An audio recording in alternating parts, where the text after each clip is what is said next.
اهلا بيكم في فيديو جديد. النهارده هنتكلم عن مشكله بتواجه معظم مربيين طيور الزينه، خصوصا اللي لسه مبتدئين. لو انت عندك عصفورين وطار منهم عصفور، او عندك عصفور جاي لك هديه وعايز تجيب له عصفور تاني، في شويه حاجات لازم تمشي معاها ولازم تظبطها عشان انت هتعمل الموضوع ده بهدف الانتاج. سيادتك هتقوم نازل تجيب عصفور للفرد اللي جالك هديه او بدل العصفور اللي طار، وهتقوم واخده وحاطه في القفص على طول.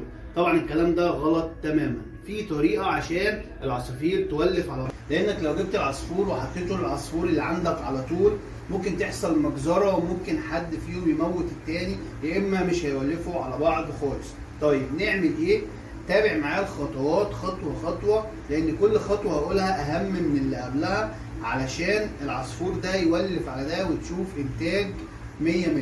اول حاجه لازم تكون عارفها كويس، تعرف الفرد اللي عندك دوت ذكر ولا انثى، لاني لو هي ذكر هتجيب انثى والعكس. دي اول حاجه. تاني حاجه لازم تعرف سنه قد ايه. ما ينفعش مثلا يكون عندك انثى كبيره وجاهزه للتزاوج وتروح تجيب ذكر لسه صغير وتحطهم مع بعض. في الحالة دي انت كده ما بتعملش حاجة، لان عمر الانثى ما هترضى بالتزاوج مع ذكر اصغر منها، او هو يكون لسه اصلا شبابات ولسه ما اشتغلش.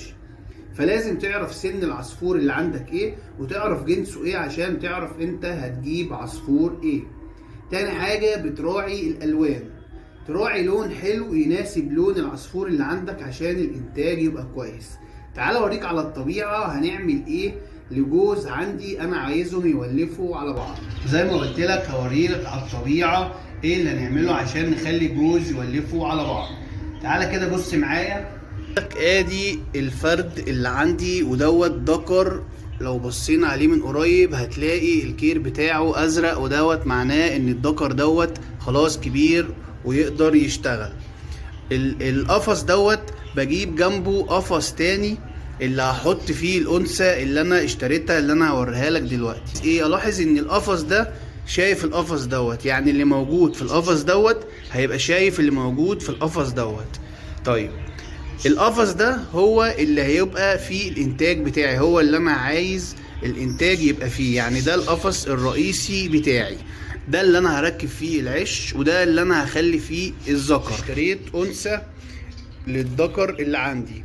لو بصيت للانثى ديت هتلاقي الكير بتاعها بني، وده معناه ان هي جاهزه للتزاوج. هتلاقي عينيها عليها دايره بيضه، وده معناه ان هي كبيره، والخطوط اللي على الراس ابتدت ترجع لورا، يعني ابتدت تبقى كبيره. طيب هنحطها في القفص دوت قدام الذكر كده زي ما احنا شايفين. الانثى في القفص اهي شايفه الذكر والذكر شايفها، وعمالين يبصوا على بعض.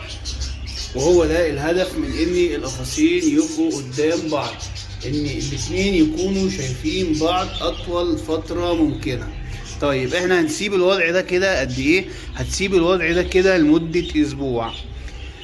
تحط اكل للذكر في القفص اللي انت عايز تنتج فيه، وتحط للنتاية الاكل في القفص اللي هو المؤقت اللي باصص على القفص التاني. الاتنين دايما يبقوا شايفين بعض. طيب ينفع اخلي الانثى هنا والذكر هنا؟ لا، ما ينفعش. لازم الذكر هو اللي يكون موجود في القفص اللي انا هنتج فيه. ليه؟ لان الذكر بطبعه لما بيقعد في قفص مدة معينة بيحس ان المكان ده بتاعه ملكه، وبيبتدي يتعامل على الاساس دوت.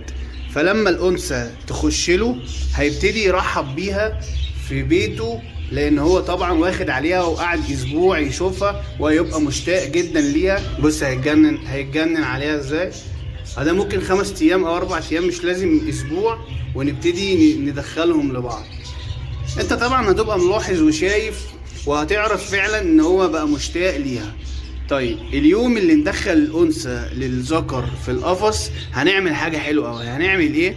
هتاكل الذكر وتشبعه، ومش هتحط اكل للانثى، هتسيبها جعانه، وبعد كده تشيل الاكل من عند الذكر وتاخد الانثى وتحطها للذكر في القفص. طيب احنا ليه بنعمل الحركه ديت؟ احنا بنعمل الحركه ديت عشان اول ما الانثى تخش هتكون تعبانه وجعانه، هيبتدي هو يحس بكده، وطبعا بحنيته عشان هي ترضى بيه وتقبل بيه بسرعة هيبتدي هو يأكلها من الأكل اللي كان واكله، وده بيساعد على سرعة التوالف بينهم.